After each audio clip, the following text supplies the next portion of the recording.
앞서 명태균 씨의 목소리 들으셨습니다만 2022년 김영선 전 의원의 재보선 공천 발표 무렵에 명태균 씨가 강혜경 씨에게 한 말이죠. 그중에 한 대목을 좀 듣고 올까요?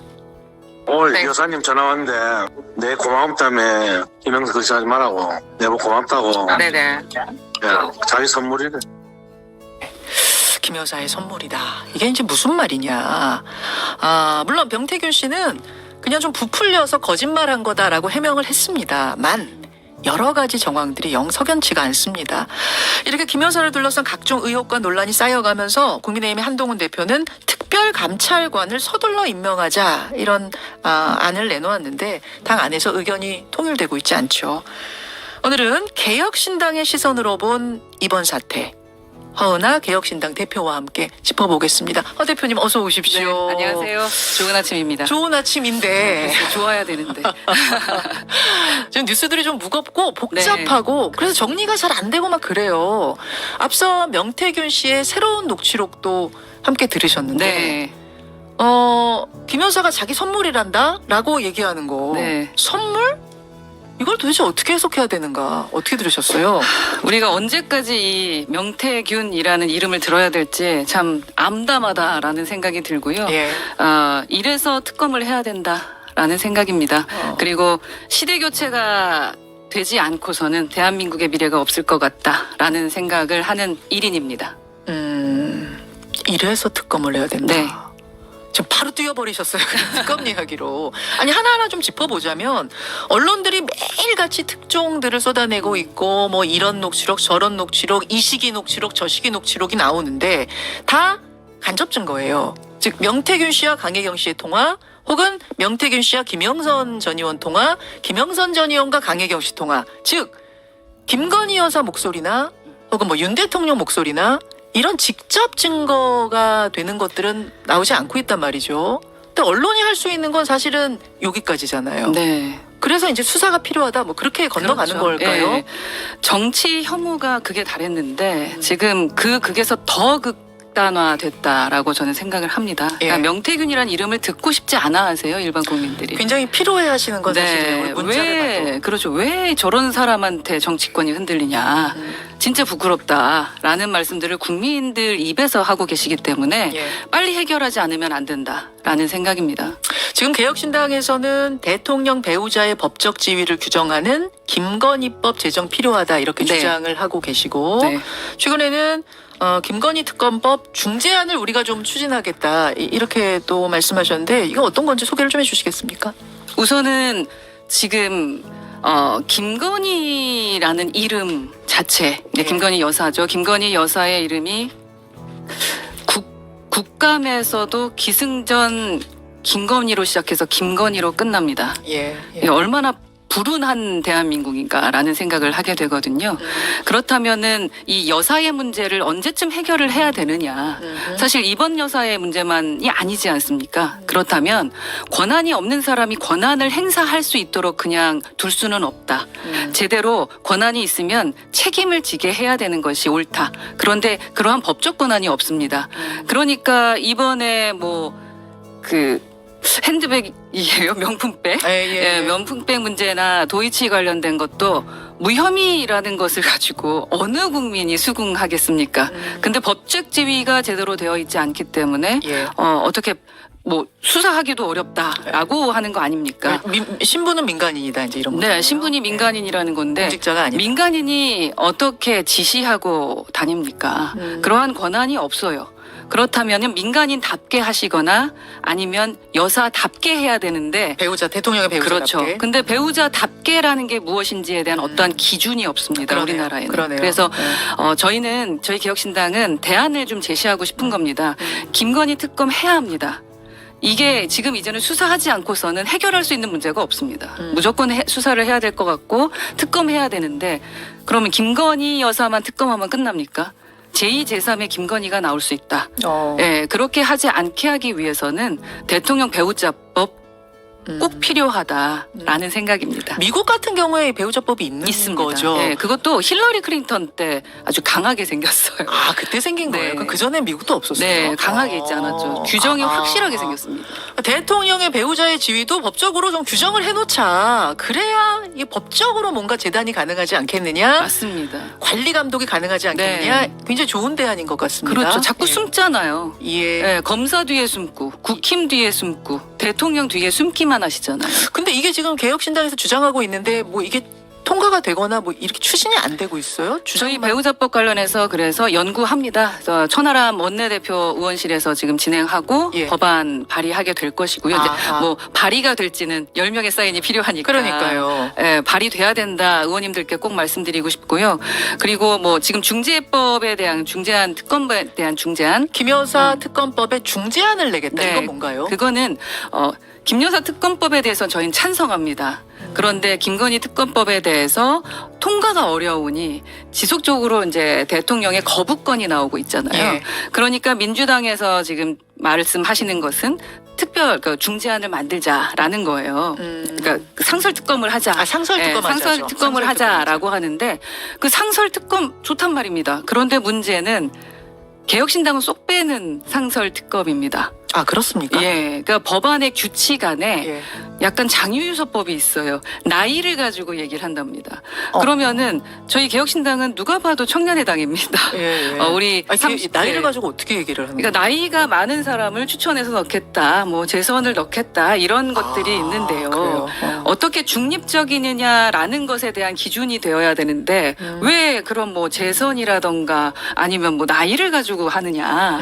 이것 또한 예전의 관례다. 이게 그래서 꼰대레짐이다라고 저는 얘기를 계속 하는 건데 저희 개혁신당처럼 새로 생긴 신당에는 재선이 있을 수가 없다라는 말씀 좀 드리고 싶고 또한 다 30대다. 80년대생들이다. 국회의원들이. 예. 그렇다면 빠질 수밖에 없는 이 상설특검을 저희는 찬성할 수 없다. 그러니까 그러면 우리만의 중재안을 만든자. 그러니까 뭐 독소 조항들 좀 빼고 이것도 또 조응천 총괄단장께서 예, 아이디어를 좀 예. 주셨어요. 그래서 예.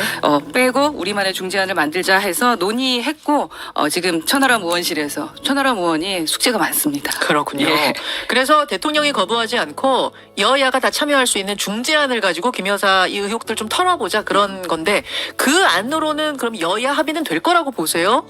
어떤 안이요? 중재안. 이른바 민주당의 독소 조항 또 뭐 여당도 참여할 수 있는 요런 조항으로 만든다면 어제까지의 기사를 보면은 예. 그냥 민주당은 밀어붙일 것 같습니다. 지금 소위에서도 통과를 시킨 것 같은데요. 상설 특검으로. 예. 그렇게 하시면 안 된다. 저희가 경고해 드리고 싶습니다. 알겠습니다. 예. 알겠습니다.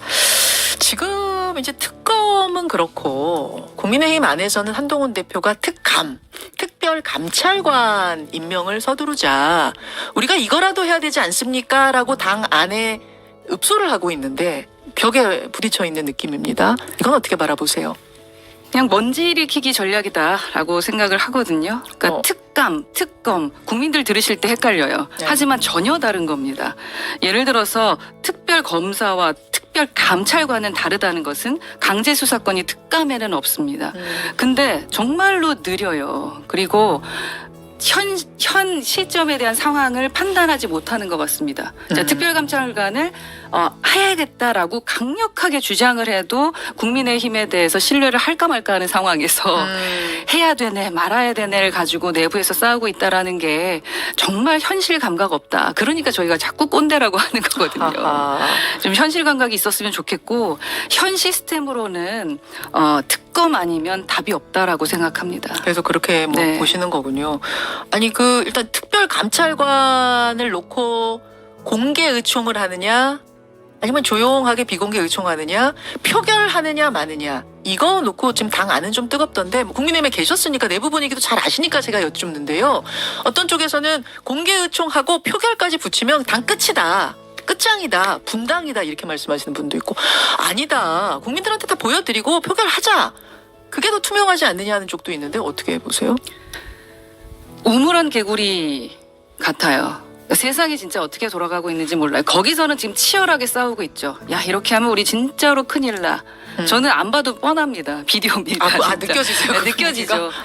그래서 거기서 못 잊고 버티지 못한 거죠. 하하. 예, 세상이 돌아가는 걸 몰라요. 이래서 보수 괴멸이라는 말이 나오는 겁니다. 예, 저는 지금 정신 똑바로 차리셔야 돼요, 국힘. 정말로 그렇게 약속 대련 같은 거, 약속 대련으로 국민들 보이세요? 느끼시기에는 이건 약속 대련이죠. 그러니까 이런 단어를 라디오에서 써도 되는지 모르겠지만 국민 우롱, 국민에게 장난치는 겁니다. 예, 이러시면 안 됩니다. 약속 대련처럼 나는 느껴진다. 네. 특감도 그 정도로 답이 아닌데 그거 갖고 싸고 다니 지금 그 얘기를 하신 겁니다. 지금 검찰도 김건희 여사 문제에 대해서 무혐의를 했는데 수사권도 없는 특감이 할 수 있는 게 뭐가 있다고 지금 와서 특감 알겠습니다. 얘기입니까? 알겠습니다. 이게 예. 국민이 계셨던 분이기 때문에 어떻게 보면 더 비판이 좀 냉철하고 예. 이런 느낌이 드는데요. 그나저나 네네. 허은하 대표가 이제 김건희 여사하고 최근에 통화를 했고 전화를 받았다. 그래서 뭐 이런저런 좀 대화도 나눴다. 이게 어제 정치권에 알려지면서 굉장히 큰 화제가 돼서 저도 좀 궁금하더라고요. 저도 깜짝 놀랐습니다. 왜 지금 갑자기 이런 생각이 들었는데. 전화 받긴 받으셨어요? 네, 전화는 받았습니다만 최근은 아닙니다. 그래서 우선 제가 사실관계를 얘기하면은 예. 지난 7월 12일에 시부상이 있었습니다. 그날이 제 결혼기념일이라 제가 그날을 명확하게 기억하는데 그 시부상에서 위로 전화를 주셨죠.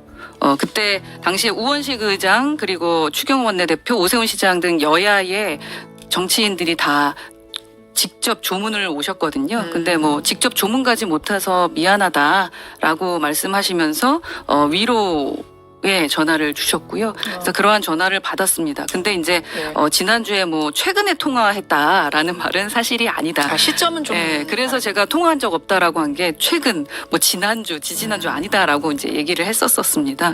그래서 시부상 전화 통화 이후에는 통화한 적이 없다. 그런데 만약에 진짜 저한테 전화를 주신다면 저는 제발 좀 숨지 말라는 얘기를 좀 해드리고 싶어요. 다시 통화가 온다. 그때는 뭐 이제 시부상 통화라고 했습니다만 다시 전화가 온다면 숨지 말고 나오셔라 그 말씀. 그렇죠. 지금 국민 의혹을 해소할 수 있는 방법은 직접 스스로 해명하는 것, 그러니까 수사받는 것밖에 없다라고 어쨌든 생각하기 때문입니다. 석 달 전도 뭐 역시나 그때도 김 여사 관련된 논란은 계속 진행 중인 상황이었잖아요. 물론 이게 개인적으로 예전에 당 대변인을 하셨던 분이니까 네네네. 시부상 같은 이런 안 좋은 일이 있을 때 위로 전화 얼마든지 할 수 있는데 그렇더라도 일단 첫 통화가 되고 나면 또 이런저런 이야기들을 하게 되는데 어떤 이야기들이 좀 나왔어요? 그러니까 저는 원래 좀 제 스스로 이렇게 말하기 뭐합니다만 입이 좀 무거운 편인데 왜 이 내용을 용산에서 먼저 얘기했는지는 좀 의심스럽고요. 그래서 왜라는 질문을 저는 어제 하루 종일 했어요. 그러니까 이 소식이 흘러나온 것이 네, 용산인 것 같습니다. 그러니까 제가 뭐 기자들에게 얘기한 건 아니니까요. 근데 우선 뭐 여러 가지 얘기 나눴습니다. 그리고 기사로도 나온 것들이 있던데 뭐 한동훈 대표에 대해서는 조금 불만이 있으시구나. 뭐 좀 약간 언짢음이 있구나. 뭐 정도. 그리고 언짢음이 있다 하면 그러니까 원래 통화라는 게 그래요. 저도 뭐 통화 많이 합니다만 시작은 다른 걸로 하는데 또 뭐 이런저런 살아가는 이야기 어떻게 지내세요? 안부 묻고 하다 보면은 속마음이 나오는 게 당연한 거거든요. 그래서 또 허은하 대표는 정치인이시니까 당연히 현안에 대한 이야기도 왜 그러세요? 왜 좀 이렇게 하세요? 뭐 이런 이야기도 하셨을 거고 그러다 보면 뭔가 속마음이 나왔을 것 같아서 조금 듣고 싶었던 건데 한동훈 대표에 대한 이야기가 나왔군요. 네, 뭐 그러나 이제 뭐 시부상이었기 때문에 제가 뭐 시작은? 그걸 가지고 뭐 길게 지금 뭐 말씀드리기도 애매한 것 같고 여튼 뭐 만나자는 말씀도 저에게 하셨는데 제가 거절했습니다. 만나서 좀 이야기 더 네. 깊이 나누자고. 예, 만났으면 좋겠다. 만나서 이것저것 얘기 좀 해보자라는 얘기를 하셨는데 죄송하지만 어렵겠다라고 하면서 거절했습니다. 왜요? 만나서 예. 이야기 좀 나눠보지 그러셨어요. 그리고 뭐 그래서 이런 부분들도 직접 좀 뭐 제안도 하시고 그러지 그러셨어요. 제가 왜 국민의힘에서 나왔는지에 대해서 누구나 다 잘 알 테고 네. 그리고 또 제가 정치인인데 정무적 판단을 하지 않을 수 없고 그리고 국힘 사람들이 해야 되는 거죠. 그 부분은. 그래서 제가 한동훈 대표에게 문 앞에 찾아가서 직접 얘기라도 해라. 예, 누구보다도 대화를 자주 하던 분들 아니신가라는 얘기를 했던 거거든요. 저는 개혁신당이 잘 되는 일을 고민해야 되는 사람이지. 그리고 뭐 그래서 여튼 만나진 않았습니다. 만난다라는 것은 말도 안 되죠. 또 만났을 때 여러 가지 말이 나오겠죠. 예, 그 장면이 지금 뭐 최근에 통화했다라는 것만으로도 난리가 나는데 저도 뭐 정치 해봐서 압니다만 누군가를 만나고 뭐 이런 것들이 또 다른 메시지를 주고 국민들에게 오해를 일으킬 수 있기 때문에 그러한 행동은 안 하는 게 좋겠다라는 판단을 했고요. 그래서 전하지만 바로 그 앞에서 말씀을 드렸습니다. 아, 그러셨군요. 괜한 오해를 만들 필요는 없으니까. 그럼요. 예, 네, 만나는 저희는 건 안 하는 게 야당입니다. 좋겠다. 이제 예. 그 말씀은 하셨고, 김건희 여사가 그 당시에 좀 뭐 상황에 대해 좀 억울해한다든지 이런 토로도 있었어요. 톤으로 느껴지는 뭐 그런 게 좀 있었습니까?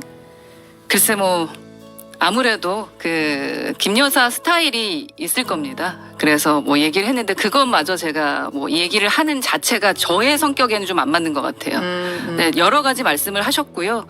그리고 지금은 제가 그래서 만나자 하셨는데 네. 거절했다 이 정도 말씀을 드리면 대화 내용이 쭉 갔을 때 제가 어떤 결정을 했는지 아실 것 같습니다. 그게 7월이면은 전당대회 직전이니까 막 그때 문자 익심 논란 한참 난리 났을 때 그러니까 그때쯤 그때인 일심이었나 것 같으네요. 봐요. 지금 예, 생각해 보니까 한동훈 대표한테 문자 보냈는데 한동훈 대표가 막 그걸 안 읽고 씹었다. 그게 공개가 되면서 난리 났던 그때쯤이니까 그래서 한동훈 서운하다고 대표 하셨었나 보다. 섭섭함이 좀 느껴졌거든요. 예. 한 대표에 대한. 지금은 그럼 더 섭섭할 수 있겠네요. 지금은 활동 중단하셔라. 지금 한 대표가 그거 요구하고 있으니까. 지금은 이제 섭섭함을 생각하면 안 되죠. 예, 섭섭함을 생각하시면은 진짜 큰 문제인 거죠. 지금은 본인 개인의 섭섭함의 문제가 아니라 국민들이 얼마나 억장이 무너지고 있는지 그 부분에 대한 생각을 하셔야 영부인의 자격이 있는 겁니다. 아하. 예, 그래서 저희가 자꾸 배우자법 얘기하는 거고요. 예. 지금 다시 전화 온다면 그 말씀을 하시겠네요. 지금 하신 그 말씀 섭섭해하지 마시고 의혹들을 선제적으로 적극적으로 푸셔라 그 말씀 하실 겁니까? 네, 저는 더 이상 숨지 말라는 말씀 드리고 싶어요. 예. 왜 대통령 뒤에 자꾸 숨느냐? 그리고 왜 여당 탓하느냐? 왜 검사 뒤에 숨느냐? 일반적인 민간인답게 행동을 하시던지 어느 민간인도 그렇게 하지 못합니다. 그래서 저는 떳떳하게 나오셔서 네. 수사 받아라. 그게 대한민국을 이렇게 위하는 길이고 어쩌면 뭐 윤 정부 위하는 것 아니겠습니까? 네, 저는 그렇게 생각합니다. 그리고 제가 윤석열 대통령께도 공개적으로 말씀드렸는데 개헌하셔라. 개헌하셔라. 네. 그건 네. 뭡니까? 그러니까 지금 뭐 임기 단축하는 개헌하시거나 그리고 5.18 관련된 거 수록하신다고 했고 그리고 벌써 오래된 헌법입니다. 그러니까 그런 부분을 바꿀 수 있는 용기를 가져봐라. 국민을 포기하지 말고 대한민국을 포기하지 말고 네. 용기를 가져달라라는 말씀을 드렸었어요. 어떻게 보면은 집권 여당에 계시다가 나온 분이기 네. 때문에 이런 정책적인 조언을 지금 주시는. 저희는 그냥 무조건 잘못됐다라고 얘기하는 정당이 아닙니다. 대안을 제시하고 싶어요. 네. 알겠습니다. 정신 똑바로 차려주십시오. 예. 네. 김 여사가 다시 전화를 한다면 숨지 말아라라고 이야기하고 싶고 먼저 나서서 네. 의혹들 밝혀라라고 하고 싶다라는 김 여사 다시 전화하셔야겠는데요. 허은하 대표한테. 네, 이제는 전화 주십시오. 제가 얘기하겠습니다. 알겠습니다. 이럴 땐 또 전화가 안 와요. 그러니까요. 예, 사실은 뭐 전화하고 전화 받고 이 자체가 문제는 아닌 거잖아요. 다만 거기에서 진짜로 충원, 진짜 직설적이고 솔직한 이야기들이 오가고 그게 받아들여지고 이래서 이게 올바른 방향으로 나아간다면 그게 왜 나쁜 일이겠습니까? 다만 그렇지 않은 상황들이 좀 많으니까 문제. 그러니까요. 네. 알겠습니다. 여기까지 오늘 말씀 나누기로 하죠. 허은하 대표님 귀한 시간 고맙습니다. 네, 불러주셔서 감사합니다. 개혁신당 허은하 대표였습니다.